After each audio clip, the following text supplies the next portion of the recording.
Friends, আমি Shovan. Welcome to my YouTube channel. তো এখন আমি ধুরন্ধর মুভি ট্রেলার রিয়াকশন বা রিভিউ দেবো, যেটা আজকের ডেটেই মানে 18th নভেম্বর 2025 রিলিজ হয়েছে। আমি ট্রেলারটার কথা যদি বলি, ট্রেলারটার ডিউরেশন 4 মিনিট 1 সেকেন্ডের মতো। ট্রেলারটা অনেকটা বড়, কিন্তু ট্রেলারটাকে যেভাবে এডিট করা হয়েছে, যেভাবে ট্রেলারের বিজিএম, যেভাবে অ্যাকশন সিকোয়েন্সেস যেগুলো পরপর আসে, এবং যেভাবে ক্যারেক্টারগুলোর নাম যেভাবে দেখা হয়, প্রত্যেকটা ক্যারেক্টারের কিন্তু একটা একটা কোড নেম আছে, এবং প্রত্যেকটা ক্যারেক্টারের কিন্তু নাম কিন্তু দেখানো হয় না, তাদের কিন্তু টাইটেলটা দেখানো হয়, যেটা কিন্তু সব থেকে আমার বেশি ইউনিক লেগেছে। অ্যাকশন সিকোয়েন্সগুলো মারাত্মক, এবং শুরুতেই যেরকম অর্জুন রামপালের যে সিকোয়েন্সেস যেভাবে স্টার্ট হয়, যাতে মনে হয় একটা জাস্ট একটা স্লো বার্ন, একটা ট্রিটমেন্ট টাইপের, যে সে কথা বলতে স্টার্ট করে সেভাবে শুরু হয়, এবং তারপরে যে দৃশ্যটা যেভাবে দেখানো হয়, সেটা দেখলে পরে আপনার গা রীতিমতো চমকে যাবে। এবং এরকম সিনেমা কি করে যে মানে সার্টিফাইড হলো, মানে কি করে যে সেন্সর বোর্ড ওটাকে অ্যাপ্লাই করলো, মানে অ্যাপিল মানে ফুলফিল হলো, সেটাই কিন্তু আলোচ্য বিষয়। তো যাই হোক, এরকম ব্রুটালিটি অবশ্য এখন অনেকটাই বেড়ে গেছে, অনেক সিনেমাতেই আমরা দেখতে পাচ্ছি। বাংলাতে এইসব সিনেমা, এই জাতীয় সিনেমা করতে গেলে পরে হয়তো বা সেন্সর বোর্ড আটকে দেবে, বা নতুন কেউ সিনেমা করতে গেলে সেখানে হয়তো বাধা বিপত্তি সৃষ্টি হতে পারে। কিন্তু বলিউডে বা এরকম হলিউডে সেই ব্যাপারগুলো নেই। তো আদিত্য ধর কিন্তু যথেষ্ট বড় মাপের একজন ডিরেক্টর। সেটা এর আগে আর্টিকেল 370 বা ওরির মতো সিনেমা সে করে, তার আগে সে প্রমাণ করে দিয়েছে এখানে সে এই গল্পটা সে লিখেওছে, এবং এটা based on a true incident. তো যাই হোক, এখানে প্রত্যেকটা ক্যারেক্টার, অর্জুন রামপাল, আর মাধবন, সঞ্জয় দত্ত, অক্ষয় খান্না, রণবীর সিং, মানে প্রত্যেকটা ক্যারেক্টারকে এত সুন্দরভাবে স্পেস দেওয়া হয়েছে না, আমার মানে মারাত্মক লেগেছে। এবং রণবীর সিংকে তো দুর্দান্ত লাগছে। রণবীর সিংয়ের সাথে মানে যার ভালোবাসা হবে, সেই অ্যাক্ট্রেসটাকে জাস্ট একটু সময়ের জন্য দেখা হয়েছে, যদিও সেখানে তার কোনো কোড নেই বা সেখানে কোনো নাম ইউজ করা হয়নি, কিন্তু রণবীর সিংকে খুব ফাস্ট পেসে দেখানো হয়েছে, এবং তার ডায়লগ ডেলিভারি দুর্দান্ত, তার লুক অ্যান্ড ফিলটাও দুর্দান্ত।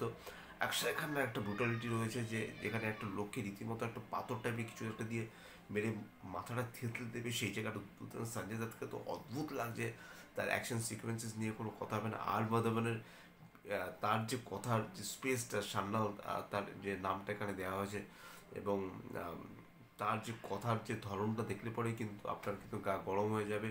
সে কিন্তু দুর্দান্ত রকমের কিছু ডায়লগ ডেলিভারি থ্রু করছে। অর্জুন রামপালকে আর কি বলবো, দুর্দান্ত লাগছে। অর্জুন রামপালের ক্যারেক্টারটা এখানে সব থেকে বেশি স্ট্রং, সেটা বোঝাই যাচ্ছে।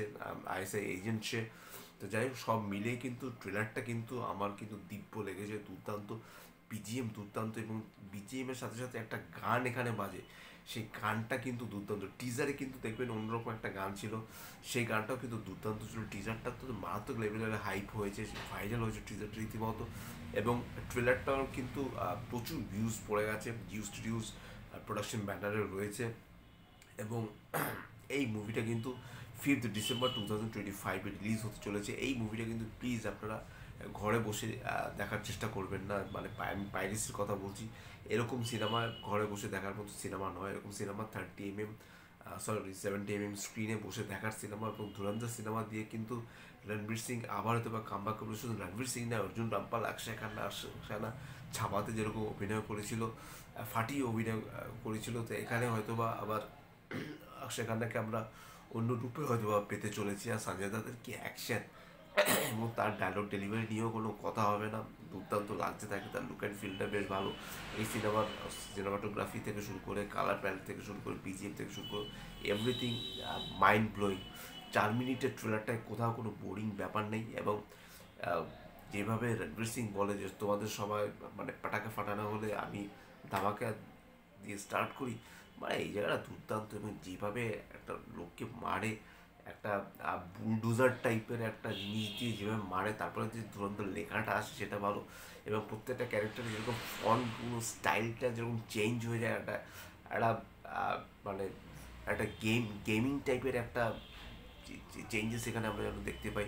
তো সব মিলিয়ে কিন্তু আমার ট্রেলারটা কিন্তু অসম্ভব রকমের ভালো লাগছে। ট্রেলার একই বলে ট্রেলার। এবং আমরা সাউথের সিনেমা নিয়ে প্রচণ্ড মাতামাতি করি, কিন্তু এখানে কিন্তু আদিত্যদার কিন্তু সাউথের রাস্তায় হাঁটেনি। আদিত্যদার নিজস্ব একটা স্টাইল আছে, সেই স্টাইলটাই কিন্তু সে রীতিমতো এর আগের সিনেমাগুলোর মতো এই সিনেমাতে ফলো করে গেছে। এবং কে বলেছে বলিউড পিছিয়ে রয়েছে, এই সিনেমাটা কিন্তু ওপেনিং কিন্তু যথেষ্ট একটা ভালো ওপেনিং নেবে বোঝাই যাচ্ছে, এবং এই বছরের হয়তো বা মানে একটা ধামাকা দিয়ে হয়তো বা এই বছরটায় ধুরন্ধর মুভি দিয়েই হয়তো বা এই বছরটা শেষ হবে। কারণ সেরকম আর সিনেমা 2025 রিলিজ আর সেরকম নেই, ধুরন্ধরের মতো সিনেমা দিয়েই হয়তো বা আমরা এই বছরটা একটা ভালো একটা সিনেমা দিয়ে হয়তো বা শেষ করতে চলেছি। যে সব মিলে কিন্তু ধুরন্ধরের ট্রেলারটা কিন্তু আমার দুর্দান্ত লেগেছে। আপনাদের কেমন লেগেছে নিশ্চয়ই কমেন্ট বক্সে লিখে জানান। আর যদি এই ট্রেলারটা ভালো লাগে তাকে লাইক, শেয়ার, কমেন্ট এবং সাবস্ক্রাইব করতে ভুলবেন আমার চ্যানেলকে। ইনস্টাগ্রামের লিঙ্ক, ফেসবুকের লিঙ্ক এবং ইউটিউবের লিঙ্ক আমার ডিসক্রিপশন বক্সে দিয়ে দেওয়া রয়েছে। আর আমি রীতিমতো ট্রেলারটা বেশ কয়েকবার দেখলাম, দেখে রীতিমতো আমি পাগল হয়ে গেছি, ছিটকে গেছি। আপনারাও দেখুন, দেখে আমাকে প্লিজ কমেন্ট বক্সে লিখে জানান যে আপনাদের ধুরন্ধর সিনেমার ট্রেলারটা কেমন লেগেছে। Till then, tata, love you, bye bye and good night.